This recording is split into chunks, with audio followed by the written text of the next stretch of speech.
I want to thank my colleague from Georgia. I rise today in support of my amendment to highlight the importance of the High-Intensity Drug Trafficking Areas Program, or what's known as HIDTA.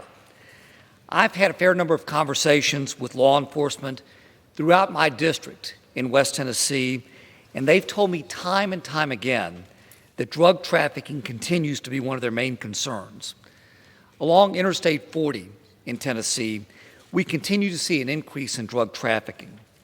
I think we can all agree that the spread of illegal drugs leads to higher crime rates, which ultimately increases the financial strain on our local, state, and federal law enforcement.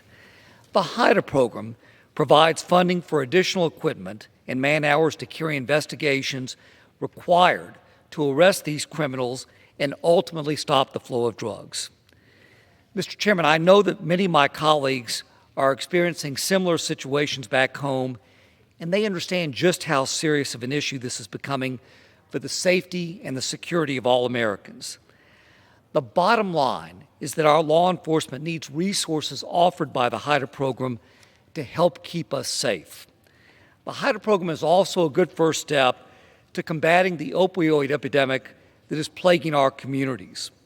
We must be proactive now because prevention is the best long-term solution. Law enforcement at the local, state, and federal level, they've all expressed support for this amendment, and I urge my colleagues to do the same today.